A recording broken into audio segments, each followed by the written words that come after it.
আজকে আমরা ক্লাস 7 এর সেকেন্ড সামেটিভ ইভ্যালুয়েশন 2026 সালের ইংলিশ সাবজেক্টের সম্পূর্ণ উত্তর সহ নমুনা প্রশ্নপত্র সেট 3 সম্পর্কে আলোচনা করব। তো চলো এই ভিডিওতে আমরা ক্লাস 7 এর সেকেন্ড ইউনিট টেস্ট 2026 ইংলিশ সাবজেক্টের এই কোশ্চেন পেপারের উত্তরগুলো দেখে নিই। সেকেন্ড ইউনিট টেস্টে তোমাদের 50 নম্বরের পরীক্ষা নেওয়া হয়, সময় থাকবে সেখানে 1 ঘন্টা 30 মিনিট। ওকে, এই প্রশ্নদের পিডিএফগুলো আমাদের সহজ লেসন অ্যাপের মধ্যে দেওয়া আছে, অ্যাপের লিঙ্ক রয়েছে ডেসক্রিপশন বক্সে, অথবা গুগল প্লে স্টোর থেকে তোমরা অ্যাপটিকে পেয়ে যাবে। সেখানে পেইড কোর্সের মধ্যে দেওয়া থাকবে এর পিডিএফ ফাইলগুলো। পেমেন্ট করার পর তোমরা চাইলে পিডিএফগুলো নিজেদের ফোনে ডাউনলোড করে নিতে পারবে। দেখো এখানে এই যে কোশ্চেন পেপারটা নিয়ে আমরা আলোচনা করছি, প্রথমে রয়েছে সেকশন এ রিডিং কম্প্রিহেনশন সিন। 1 নম্বর থেকে read the following passage and answer the questions given below. এখানে একটি প্যাসেজ দেওয়া হয়েছে লেসন 7 7 নম্বর লেসন থেকে দেওয়া হয়েছে মোগলি এবং দ্য উলফস। সেখান থেকে প্যাসেজটি তুলে দেওয়া হয়েছে। এই প্যাসেজটিকে পড়ে তারপর নিচে যে প্রশ্ন দেওয়া আছে সেগুলোর উত্তর লিখতে হবে। তো চলো প্যাসেজটা আমরা একবার পড়ে নিই, তারপর আমরা প্রশ্নের উত্তরগুলোকে লিখব। কি বলা হচ্ছে দেখো, টাবাকিউ স্যাট স্টিল, মানে টাবাকিউ চুপচাপ বসে পড়লো। রিজয়েসিং, টাবাকিউ হচ্ছে এখানে একটি শিয়াল, ঠিক আছে, তার নাম দেওয়া হচ্ছে এই গল্পে। মোগলি এবং দ্য উলফস, এই যে তোমাদের স্টোরিটা রয়েছে সেখানে টাবাকিউ হচ্ছে একটা শিয়ালের নাম। ওকে, তো সে চুপচাপ বসে পড়লো। Rejoicing in the mischief that he had made, সে যে মিসচিফ মানে যে দুষ্টুমিটা বা যে খারাপ আচরণটা যে সে করেছিল, ঠিক আছে, এবং সেটার পরিপ্রেক্ষিতে সে তার যে একটা আনন্দ হচ্ছিল সেই আনন্দটা সে উপভোগ করছিল, ঠিক আছে, উপভোগ করতে করতে চুপচাপ বসে রইল আর কি। অ্যান্ড দেন হি সেড স্পাইটফুলি, এবং তারপর সে বলল স্পাইটফুলি মানে কি ঘৃণার স্বরে একটা বলল, ঠিক। ওকে, তার যে কথাটা বলছিল তার মধ্যে একটি ঘৃণা ছিল আর কি, সেরকম স্বরে কথাটা সে বললো। কি বললো? Shere Khan the big has shifted the hunting grounds. তো শের খান হচ্ছে কি দ্য বিগ, সবচেয়ে বড় বাঘের কথা এখানে বলা হচ্ছে আর কি, তার নাম দেওয়া হয়েছে শের খান। তো সেই Shere Khan has shifted his hunting ground, তার যে শিকার করার যে ক্ষেত্র, তার সেই শিকার করার ক্ষেত্রটা সে পরিবর্তন করেছে, ঠিক আছে। এই কথা কে বললো? এই টাবাকিউ, ঠিক আছে, এই যে ফাদার উলফ আর যে মাদার উলফ যেটা রয়েছে আমাদের এই গল্পে, ঠিক আছে, তাদেরকে বলছে আর কি কথাগুলো। He will hunt among these hills for the next moon, so he has told me. কী বলা হচ্ছে? হি উইল হান্ট মানে সে শিকার করবে, অ্যামং দিজ হিলস মানে এই যে পাহাড়, মানে পাহাড় পর্বত যেখানে রয়েছে, ঠিক আছে, এই পাহাড় পর্বতগুলোর মধ্যেই এখন সে শিকার করবে। ফর দ্য নেক্সট মুন মানে পরবর্তী চাঁদ পর্যন্ত। So he has told me মানে এই রকমই সে আমাকে বলেছে। কে বলেছে? এই শের খান টাবাকিউকে বলেছে, সেগুলো এখানে সে বলছে আর কি। Shere Khan was the tiger who lived near the Waingunga river. তো শের খানকে দেখো, শের Khan was the tiger, Shere Khan হচ্ছে একটি বাঘ, হু লিভড যে থাকতো, নিয়ার দ্য ওয়েনগঙ্গা রিভার মানে যে ওয়েনগঙ্গার নদী, সেই নদীর কাছাকাছি বা কাছে সে থাকতো। 20 মাইলস অ্যাওয়ে, 20 মাইল দূরে, ঠিক আছে।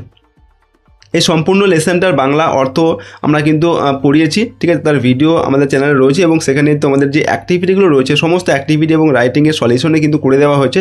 সম্পূর্ণ ভিডিওটা তোমরা দেখে নিও, তাহলে কিন্তু ওই পুরো স্টোরিটা তোমরা বাংলা যে অনুবাদ এবং সেখানে যে তোমাদের অ্যাক্টিভিটিগুলো রয়েছে সেগুলো কিন্তু তোমরা খুব ভালোভাবে বুঝতে পারবে। ওকে, তো চলো আমরা পরের এটা পড়ে নিই। কী দেওয়া হয়েছে দেখো, হি হ্যাজ নো রাইট, তার কোনো অধিকারই নেই। ফাদার বিগেন অ্যাংরিলি, ফাদার বলতে এখানে ফাদার উলফ, ঠিক, বাবা নেকড়ের কথা বলা হচ্ছে। তো তিনি সে আর কি এখানে বাঘের কথা বলছে। ফাদার বিগেন অ্যাংরিলি মানে খুব রাগের সঙ্গে কথাটা বললো যে তার কোনো অধিকারই নেই। তার বলতে এখানে এই শের খান যে তার শিকার করার ক্ষেত্রটা পরিবর্তন করে নিয়েছে, এটা তার কোনো অধিকার নেই।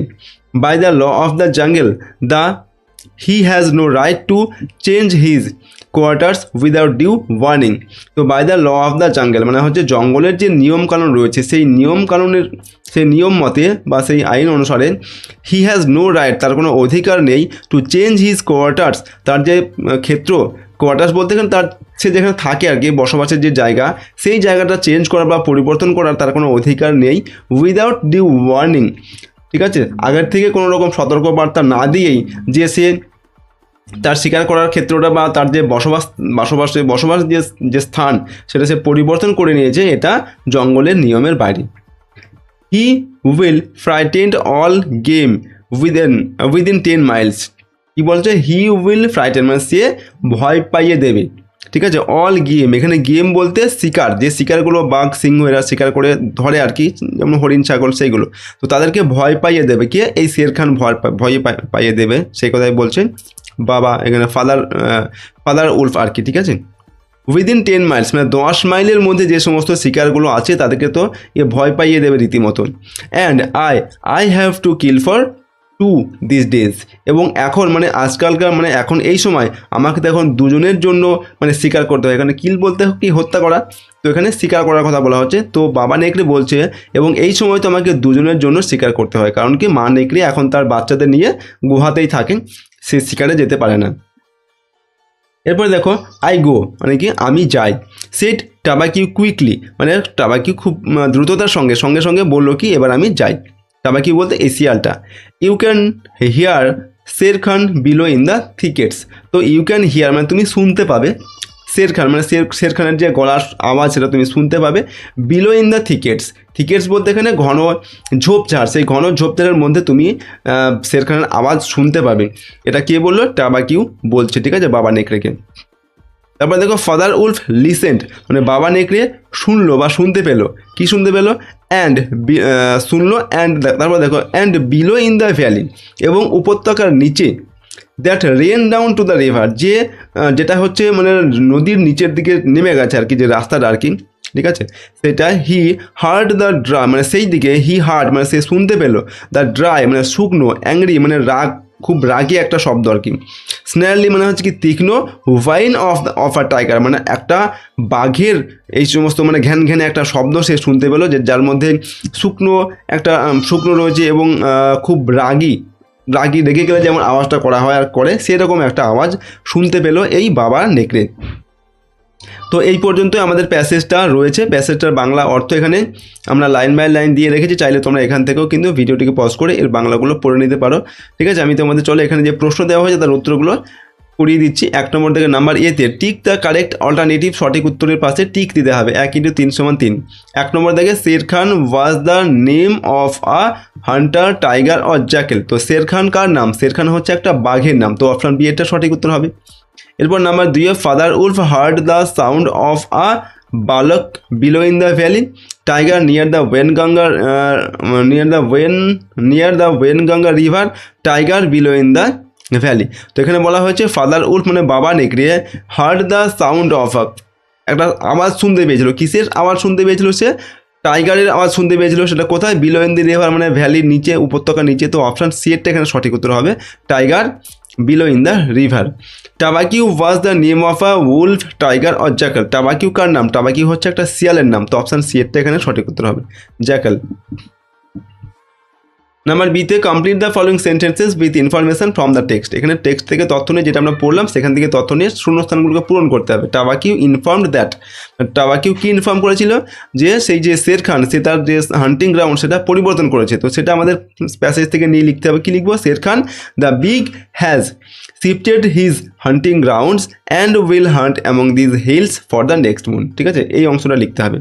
Number 2 the law of the jungle was, the law of the jungle was মানে হচ্ছে জঙ্গলের যে আইন সেটা কী ছিল? জঙ্গলের আইনটা যে তার এই যে শের খান সে তার যে হান্টিং গ্রাউন্ডটা পরিবর্তন করেছে সেটা কিন্তু নিয়মের বাইরে, তাকে আগের থেকে কিন্তু সতর্ক বার্তা দিতে হবে, সেটা সে দেয়নি, ঠিক আছে। তোমরা কী লিখবো? The law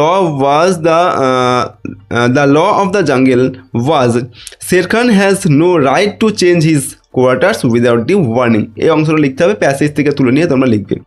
number 3 father wolf heard the vine of a tiger coming from মানে বাবা নেকড়ে একটা যে ঘ্যান ঘ্যানে শব্দ শুনতে পেয়েছিল বাঘে, সেটা কোথা থেকে আসছিল শব্দটা? The valley that rain down to the river, যে উপত্যকাটা মানে নদীর নিচের দিকে নেমে গেছে সেই দিক থেকে শব্দটা আসছিল। তো এই অংশটা আমাদের এখানে শূন্যস্থানে লিখতে হবে। নাম্বার সিতে আনসার দ্য ফলোইং কোয়েশ্চেন্স, নিচের প্রশ্নগুলোর উত্তর লিখতে হবে। প্রশ্নের মাত্র 2 করে 2 2 4 নম্বর দেওয়া আছে। 1 নম্বর দেখো হু ওয়াজ শের খান, শের খান কে? তো Shere Khan was the big tiger, Shere Khan হচ্ছে কি বড় বাঘ আর কি। তো where did Shere Khan live, Shere Khan কোথায় বাস করে? Shere Khan lived near the Waingunga river 20 miles away, মানে 20 মাইল দূরে শের খান ওয়েনগঙ্গা যে নদী রয়েছে সেই নদীর কাছে বাস করতো আর কি। তারপরে দেখো number 2 read the following স্ট্যান্ডার্স of the poem and answer the questions given below, এখানে তোমাদের একটি লেসন 6 থেকে দ্য ভ্যাগাবান্ড সেখান থেকে একটা পোয়েম তুলে দেওয়া হয়েছে, যেটা পড়তে হবে এবং তারপর নিচে প্রশ্নের উত্তর লিখতে হবে। এই সম্পূর্ণ পোয়েমটার বাংলা অনুবাদ এবং তার সেখানে যে অ্যাক্টিভিটি রয়েছে সমস্ত অ্যাক্টিভিটির উত্তর কিন্তু করে দেওয়া হয়েছে আমাদের চ্যানেলের ভিডিও অলরেডি রয়েছে। সম্পূর্ণ ভিডিওটা অবশ্যই তোমরা ভালোভাবে দেখে নেবে, তাহলে এই যে 6 নম্বর লেসন রয়েছে লেসনটার বাংলা অর্থ খুব ভালোভাবে তোমরা সেখান থেকে বুঝতে পারবে এবং সেখানে যে অ্যাক্টিভিটি রয়েছে সেগুলোর উত্তর কিন্তু করিয়ে দেওয়া হয়েছে। তো চলো আমরা এখান থেকেও এই লেসন কবিতাটা একবার পড়ে নেব, তারপর প্রশ্নের উত্তরগুলোকে লিখব।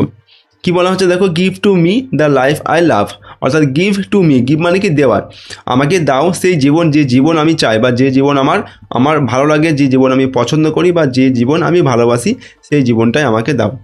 Late the lave go by me, এখানে লেভ বলতে ছোট নদী, ঠিক আছে, ছোট নদীকে আমার পাশ দিয়ে বয়ে যেতে দাও। Give the jolly heaven above, give the jolly heaven above মানে আমার মাথার ওপরে যে হেভেন বলতে স্বর্গ বা এখানে আকাশ, ঠিক আছে, যে এখানে আর জলি বলতে কি আনন্দ আর কি, যে আনন্দমুখর আকাশ সেটা আমার মাথার ওপর যেন থাকে। আর কি থাকে, অ্যান্ড দ্য বাই ওয়ে নাই মি, এখানে নাই বলতে কি কাছাকাছি, ঠিক আছে, বা পাশে, তো আমার কাছাকাছি যেন যে চলার যে পথ সেটা যেন থাকে। তো এই জিনিসগুলো চাইছে আর কি ভ্যাগাবন্ড।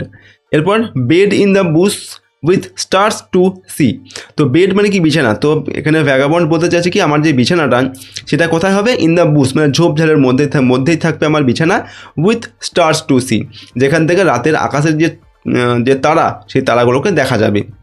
এরপর bread I deep in the river, তো ব্রেড মানে কি রুটি, আমি যে রুটি সেটা খাবো সেটা নদীর জলে ভিজিয়ে খাবো, আমার তার জন্য কোনো যে পিউরিফাইড ওয়াটার বা অন্য কিছু আমার দরকার নেই, প্রকৃতিতে যেগুলো পাওয়া যাবে সেইগুলো নিয়েই আমি থাকতে চাই। There's the life for a man like me, তো আমার মতো মানুষের এটাই হচ্ছে জীবন। There's the life for ever, এবং এটাই হচ্ছে আমার মানে সারা জীবনের যে আমার এটাই হচ্ছে আমার চিরকালীন জীবন আর কি, ঠিক আছে, এরকম জীবনই আমি চাই, সেটা ভ্যাগাবন্ড বলছে। Let the blow fall soon or late, এখানে লেট দ্য ব্লো বলতে এখানে আঘাতের কথা বলা হচ্ছে, ঠিক আছে, অর্থাৎ আমার ওপরে আঘাত আসতে দাও, সেটা সুন মানে কি তাড়াতাড়ি বা দেরি করে, লেট মানে কি দেরি করে, সেটা তাড়াতাড়িও আসতে পারে বা দেরি করেও আসতে পারে, যে আঘাত আমার উপরে আসে সেটা আসতে দাও।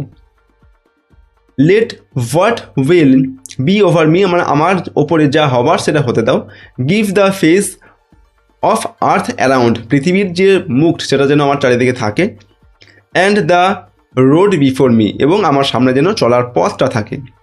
Wealth I seek not hope nor love, তো ওয়েলথ মানে কি সম্পদ, সিক মানে কি খোঁজা বা চাওয়া, তো আমি কোনো সম্পদ চাই না, কোনো আশা ভালোবাসা এগুলোও আমার চাই না। নর আ ফ্রেন্ড টু নো মি, আমার কোনো বন্ধুও চাই না যে আমাকে চিনবে বা জানবে। অল আই সিক, যেটা আমার যা কিছু প্রয়োজন, আমার যেটা প্রয়োজন সেটা হচ্ছে কি দ্য হেভেন অ্যাবাভ, আমার ওপরের আকাশটা যেন খোলা আকাশটা যেন থাকে। And the road below me, এবং আমার পায়ের নিচে যেন চলার পথটা থাকে। তো ভ্যাগাবন্ড এখানে একজন ভ্যাগাবন্ডের জীবনে যা কিছু চাই সেইগুলো এখানে মানে বর্ণনা করা হয়েছে, প্রকৃতিতে যা কিছু যেগুলো রয়েছে সেগুলো নিয়েই সে থাকতে চায়, সে কৃত্রিমতাতে মানে কৃত্রিম যে সমস্ত জিনিস সেগুলো সে চাইছে না আর কি। তো এটাই হচ্ছে আমরা এই পোয়েমটা এখানে পড়লাম।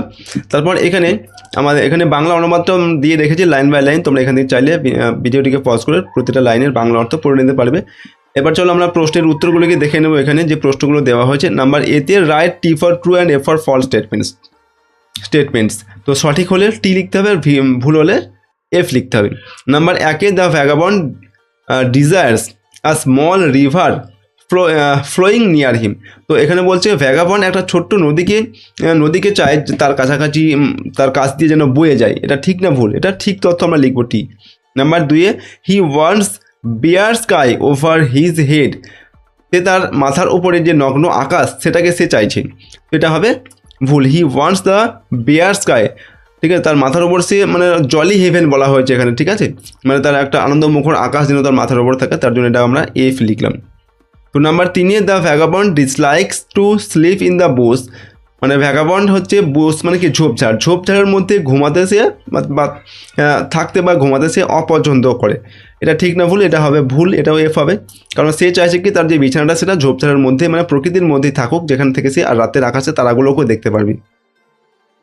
নাম্বার চারে he wants to see the stars while he is in bed, তো he wants to see the star মানে সে যখন ঝোপের মধ্যে যে থাকবে আর কি ঘুমিয়ে থাকবে তখন যেন সে রাতের আকাশে তারাগুলো দেখতে চায়, এটা ঠিক না ভুল, এটা হবে ঠিক, ওকে, তার আমরা টি লিখবো। Number 5, he is eager to get money and love in his life, মানে সে তার জীবনে ভালোবাসা এবং টাকা পয়সা এইগুলো পেতে খুব আগ্রহী। এটা ভুল তথ্য, সে এগুলো চায় না, তার বন্ধু বান্ধব, টাকা পয়সা, সম্পদ কিছুই তার চায় না। নেক্সট হচ্ছে রিডিং কম্প্রিহেনশন আনসিন। এখানে একটি আনসিন প্যাসেজ দেওয়া হয়েছে 3 নম্বর দাগে। Read the following passage carefully and answer the following and answer the questions given below. নিচের প্যাসেজটিকে পড়ে তারপর যে প্রশ্ন দেওয়া হচ্ছে সেগুলোকে লিখতে হবে। তো প্যাসেজটা আমরা এখান থেকে একবার জাস্ট পড়ে নেবো। দেখো কী বলা হচ্ছে, Rabindranath Tagore was born in a rich family in Kolkata. Rabindranath কলকাতার একটি ধনী পরিবারে জন্মগ্রহণ করেছিলেন। এরপর দেখো, ফ্রম হিজ চাইল্ডহুড, মানে তার শৈশব থেকে, হি এক্সিবিটেড সার্টেন আনকমন ট্রেন্ডস, মানে শিশু ছোটোবেলা থেকেই তার জীবনের একটা অস্বাভাবিক একটা যে প্রবণতা সেটা তিনি প্রদর্শন করেছিলেন আর কি। অর্থাৎ তার জীবনটা তিনি যে কাটিয়েছিলেন, মানে ছোটোবেলা থেকে তার যে জীবনটা সেটা একটা অস্বাভাবিক যে প্রবণতা, স্বাভাবিকভাবে একটা শৈশব ছেলে মানুষের যেমন জীবন কাটে সেরকমভাবে তার জীবন তিনি কিন্তু কাটাননি, সেটাই বলা হচ্ছে। He did not receive formal school education. তো he did not receive formal school education, সাধারণভাবে যে ফর্মাল স্কুল এডুকেশান সবাই মানে স্কুলে যায়, ঠিক আছে, ডিগ্রি নেয়, সেরকম তিনি কিন্তু মানে সেরকম শিক্ষা তিনি নেননি। He did not like the teaching within the 4 walls of the পাঠশালার 4 দেওয়ালের মধ্যে যে টিচিং বা শিক্ষা সেটা তিনি পছন্দ করতেন না। Rather his mind always wanted to go into the nature under the open sky, মানে তিনি সবসময় কিন্তু খোলা আকাশের নিচে প্রকৃতির মধ্যে থেকেই শিক্ষা লাভ করতেই তিনি চাইতেন। নেক্সট হচ্ছে দেখো, from his early age he started to write poems, মানে খুব ছোটোবেলা থেকে তিনি পোয়েম লিখতে বা কবিতা লিখতে শুরু করেছিলেন। ল্যাটার হি রোট ম্যানি পোয়েমস, পরবর্তীকালে তিনি অনেক কবিতা লিখেছিলেন। এসেস প্রবন্ধ লিখেছিলেন। স্টোরিজ মানে ছোটো গল্প লিখেছিলেন। নোভেলস মানে কি উপন্যাস লিখেছিলেন। সংস মানে হচ্ছে গান লিখেছিলেন। এগুলো তিনি পরবর্তীকালে লিখেছিলেন। তারপর দেখো, in his writings we find different types of characters with their different approach to life. তো ইন হিজ রাইটিংস মানে তার লেখার মধ্যে উই ফাইন্ড আমরা খুঁজে পাই ডিফারেন্ট টাইপ অফ ক্যারেক্টার, বিভিন্ন ধরনের ক্যারেক্টার খুঁজে পাই, বা ক্যারেক্টার বলতে কি চরিত্র খুঁজে পাই। With their different approach to life, যাদের হচ্ছে জীবন সম্পর্কে অনেক বিভিন্ন রকমের দৃষ্টিভঙ্গি রয়েছে যে চরিত্রগুলি, সেরকম চরিত্র আমরা তার লেখার মধ্যে থেকে খুঁজে পাই। It is said that Tagore has touched every moment of our life, মানে এটা বলা হয় যে রবীন্দ্রনাথ ঠাকুর আমাদের জীবনের প্রতিটা মুহূর্তকে ছুঁয়ে যায় তার লেখাগুলো, ঠিক আছে, বা তিনি যেগুলো রচনা করেছিলেন।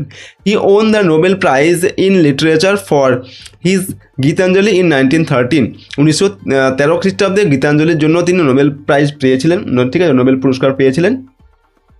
হি অলসো পার্টিসিপেটেড, তিনি মানে অংশগ্রহণও করেছিলেন in the Indian freedom movement, ভারতবর্ষের যে স্বাধীনতা সংগ্রাম তাতেও তিনি অংশগ্রহণ করেছিলেন।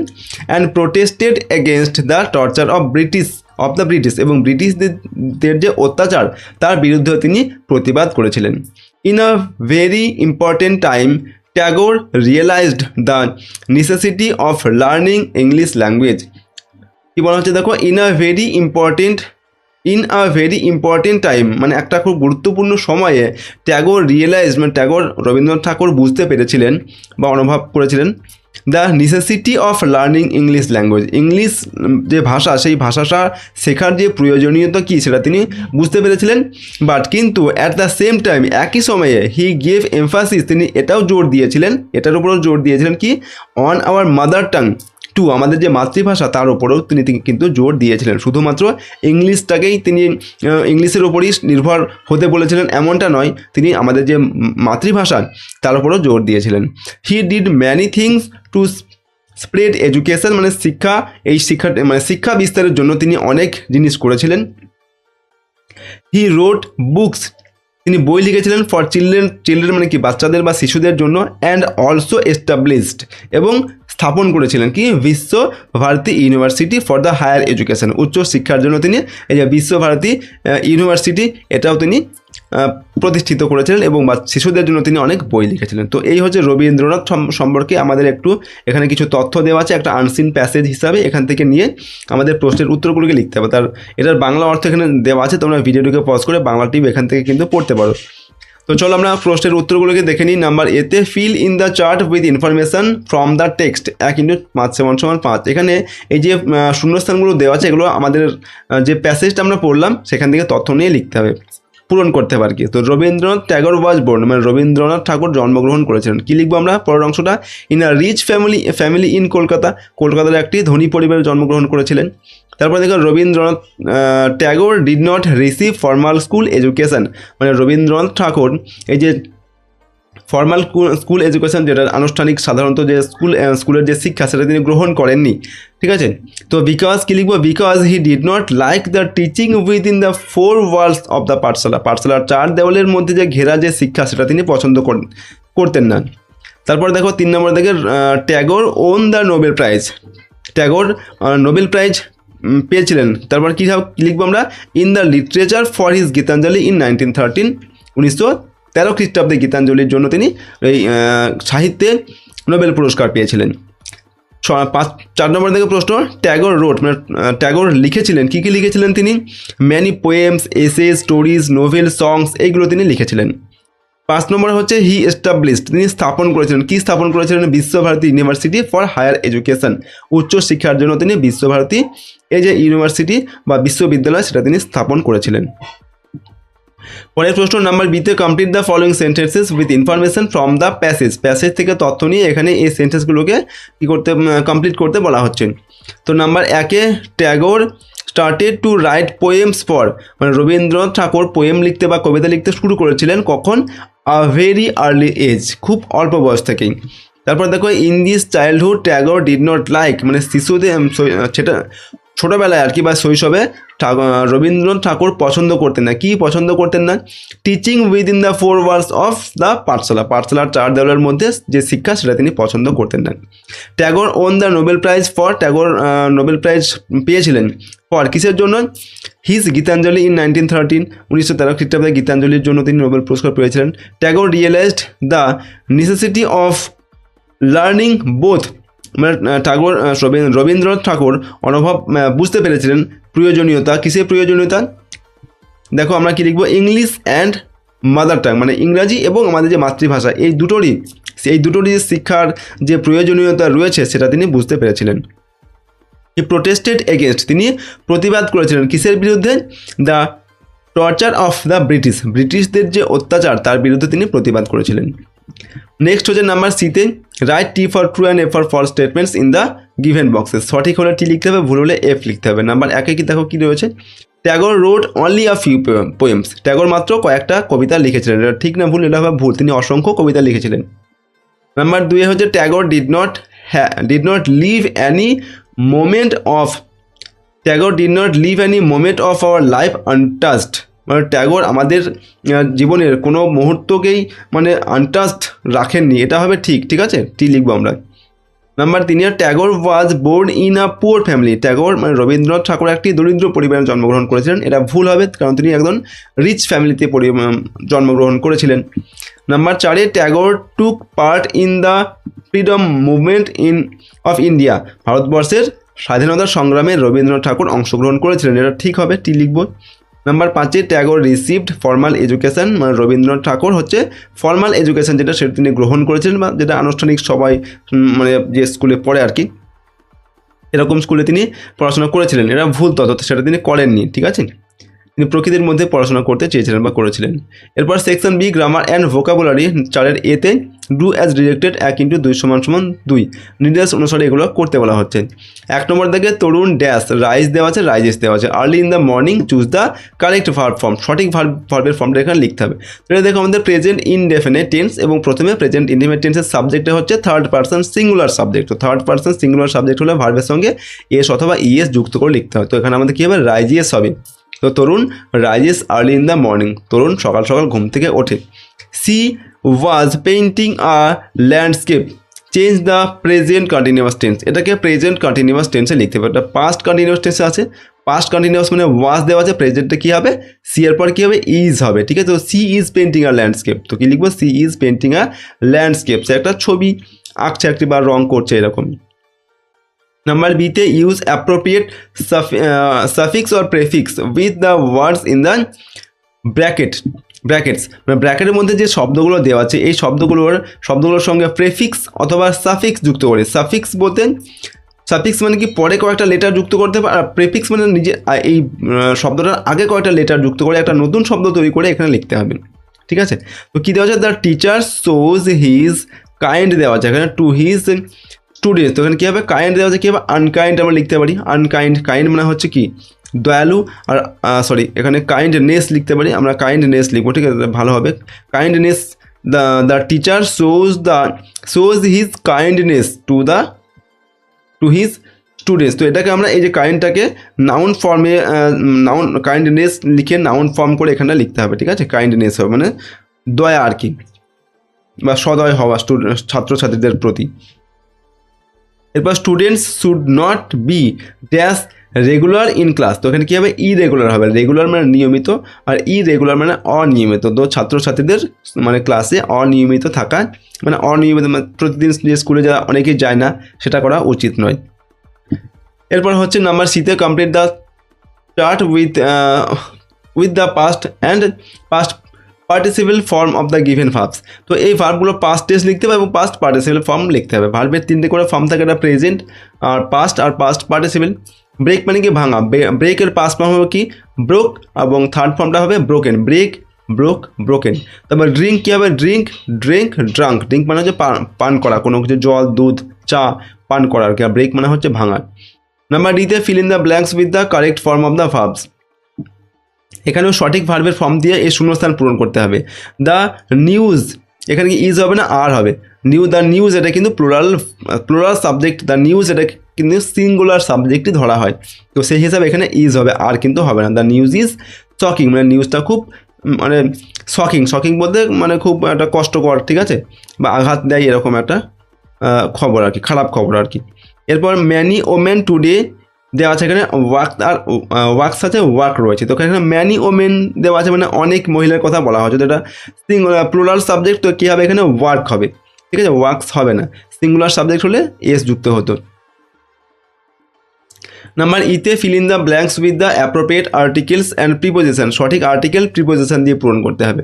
1 নম্বর থেকে, the old man died dash corona, অর্থাৎ বৃদ্ধ মানুষটি আর কি, দ্য ওল্ড ম্যান করোনাতে মারা গিয়েছিলেন। The old man died on হবে, ঠিক আছে, ডায়েড অফ কলেরা, মানে কলেরা রোগে মারা গিয়েছিলেন। Dash Ganga is the sacred river, এখানে কী হবে, দা হবে, the Ganga is the sacred river, Ganga হচ্ছে একটি পবিত্র নদী। তারপরে সেকশন সি, রাইটিং স্কিলে দেওয়া হচ্ছে 5 নম্বরে, write an application letter to the headmaster of your school requesting for a leave on account of marriage ceremony at your home, মানে তোমার বাড়িতে কারো বিবাহ রয়েছে, সেই বিবাহ উপলক্ষে তোমার ছুটির প্রয়োজন, সেই জন্য তোমাকে হেডমাস্টার বা হেডমিস্ট্রেস তার কাছে তোমাকে একটা অ্যাপ্লিকেশান লিখতে হবে। এটা 10 নম্বর দেওয়া আছে। তো কীভাবে লিখবে, টু দ্য হেডমাস্টার, হেডমিস্ট্রেস হলে হেডমিস্ট্রেস লিখবে, ঠিক আছে। তারপর স্কুলের নাম এবং স্কুলের ঠিকানাটা লিখবে, এখানে স্কুলের নাম এবং স্কুলের পুরো ঠিকানা, আর তারপর ডেট লিখবে, ওকে। এবং সাবজেক্টটা কি, leave for 3 days on account of my sister's marriage, মানে আমার বোনের বিবাহের জন্য, বিবাহ উপলক্ষে আমার 3 দিনের ছুটির আবেদনপত্র আর কি, ঠিক আছে, এটাই হচ্ছে সাবজেক্ট। দেখো আমরা লিখছি, respected sir, I am a student of class 7 in your school, আমি আপনার স্কুলের একজন ছাত্র বা ছাত্রী, ঠিক আছে। অন 16/7 মানে 16 জুলাই 2026, ঠিক আছে। My elder sister is getting married, মানে এই তারিখে আমার যে বড় বোন বা দিদি তার বিবাহ হতে চলেছে। ফর দিস মানে এই জন্য, I can not attend the school from 15/7/2026 লিখবে, 15/7/2026 থেকে 15/7/2026, এইটা যে 2025 সালে এখানে 26 করবে, ঠিক আছে। মানে এই 15 তারিখ থেকে 17 তারিখ পর্যন্ত আমি স্কুলে আসতে পারবো না। ডেটটা তোমরা কিন্তু নিজেদের মতো করে দেবে, যে এখানে যে ডেট দিতে হবে সেই ডেটই যে দিতে হবে তা কিন্তু নয়, ডেটটা তোমরা চেঞ্জ করে দেবে। এরপর দেখো, so my earnest request to you, সুতরাং আমার আন্তরিক অনুরোধ আপনার কাছে, please grant me leave for those 3 days, ওই যে 3 দিনের ছুটি সেটা আপনি মঞ্জুর করবেন, ঠিক আছে। তো এরকমভাবে লিখলাম, থ্যাঙ্কিং ইউ লিখে ইয়োর্স অবিডিয়েন্টলি, এখানে নিজের পুরো নাম লিখবে, ক্লাস 7 সেকশন থাকলে লিখবে, রোল নাম্বারটা এইভাবে রোল নাম্বার মানে রোল নাম্বার লিখবে, রোল নাম্বার তোমার যেটা সেটা রোল নাম্বার এখানটা লিখবে। তো এইভাবে এই পত্রটিকে বা লেটারটিকে তোমাদের লিখতে হবে। পরেরটা দেখো, এখানে বাংলা অনুবাদটা দেওয়া আছে, তোমরা বাংলাটা এখান থেকে চাইলে পড়তে পারো। এরপর অথবা দিয়ে আরেকটা দেওয়া আছে, এখানে বলা আছে write a story, short story in about 80 to 100 ওয়ার্ডস, মানে 80 থেকে 100টা শব্দের মধ্যে একটা গল্প লিখতে হবে, ইউজিং দ্য ফলোইং পয়েন্টস। এখানে যে পয়েন্টসগুলো রয়েছে এই পয়েন্টগুলোর সাহায্যে লিখতে হবে। কী দেওয়া আছে? আর হেয়ার চ্যালেঞ্জেস আর টর্টয়েস টু আর রেস, মানে একটা খরগোশ একটা কচ্ছপকে একটা রেসের জন্য চ্যালেঞ্জ করেছিল। দ্য রেস স্টার্টস, তারপর রেসটা শুরু হয়েছিল। হেয়ার টেক্স রেস, হেয়ার হচ্ছে খরগোশ রেস্ট নিয়েছিল, ঠিক আছে। অন দ্য ওয়ে, রাস্তা মানে মাঝপথে রেস্ট নিয়েছিল। ফলস অ্যাসলিপ, সে ঘুমিয়ে পড়েছিল। The tortoise reaches the goal first, tortoise এরপর কী হয়েছিল, মানে কচ্ছপটা প্রথমেই তাদের যে লক্ষ্য, মানে যেখানে তাদের যে উইনিং পয়েন্ট যেটা, সেখানে প্রথমেই পৌঁছে গিয়েছিল এই কচ্ছপ। তো এটাকে নিয়ে আমাদের এই পয়েন্টগুলোকে নিয়ে গল্পটাকে লিখতে হবে। তো আমরা প্রথমে গল্পের নামটা লিখছি, the hare and the tortoise, মানে হচ্ছে খরগোশ এবং কচ্ছপ। ওয়ান্স মানে এক সময় বা একবার, a hare and the tortoise lived in a forest মানে হচ্ছে কি জঙ্গল, মানে এক সময় একটা জঙ্গলে একটা খরগোশ এবং একটা কচ্ছপ ছিল আর কি। ওকে, এরপর দেখো, the hare was very proud for his fast speed, মানে এই খরগোশ তার যে ভীষণ জোরে সে দৌড়াতে পারে তার স্পিডের জন্য সে খুব গর্বিত ছিল। He made fun of tortoise of his slow speed, তারপর এই যে কচ্ছপ যে খুব ধীরে ধীরে যায় আর কি, তার জন্য সে তাকে বিদ্রুপ করেছিল, ঠাট্টা করেছিল যে তুমি খুব ধীরে ধীরে চলো আর কি। The tortoise challenged the hair to have a race with him, এবং এই কচ্ছপ খরগোশকে একটা চ্যালেঞ্জ দিয়েছিল, রেসের চ্যালেঞ্জ দিয়েছিল, চলো আমাদের মধ্যে একটা রেস হয়ে যাক, কে যেতে দেখা যাক। The hare accepted the challenge, খরগোশ চ্যালেঞ্জটাকে অ্যাকসেপ্ট করেছিল।